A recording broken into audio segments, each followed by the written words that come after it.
সমগ্ৰ অসমবাসীৰ কাৰণে এটা খুব গুৰুত্বপূৰ্ণ তথা ভাল খবৰ ৭০ সংখ্যক ৰাষ্ট্ৰীয় চলচ্চিত্ৰ বঁটা 2022 বৰ্ষৰ কাৰণে ঘোষণা কৰিছে আৰু অসমৰ কেইবাখনো চিনেমাই তাত স্থান পাইছে আৰু এই সম্পৰ্কতে শিক্ষামন্ত্ৰী মহোদয়ে সামাজিক মাধ্যম যোগে শুভেচ্ছা জ্ঞাপন কৰিছে তেখেতে লিখিছে several films from Assam have brought pride and joy by winning awards at the 17th National Film Award 2022 heartiest congratulations to the winning director producers actors and all other awardees who have worked tirelessly to create these outstanding movies. কোন ফিল্ডত পাইছে best Assamese film এমুঠি পুথি a very fishy trip producer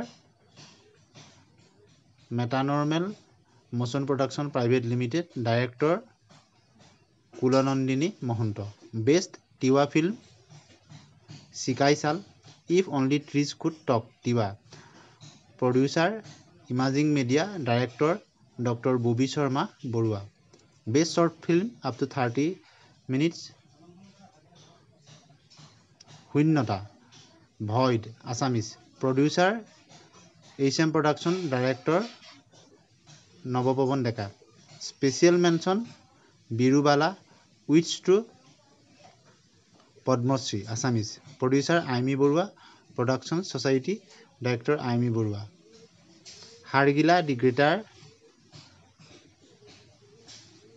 adjutant stork producer P entertainment director Parthasarathi Mahanta গতিকে সমগ্ৰ ৰাজ্যবাসীৰ কাৰণে এটা খুব গুৰুত্বপূৰ্ণ তথা ভাল খবৰ শিক্ষামন্ত্ৰী মহোদয়েও সামাজিক মাধ্যম যোগে শুভেচ্ছা জ্ঞাপন কৰিছে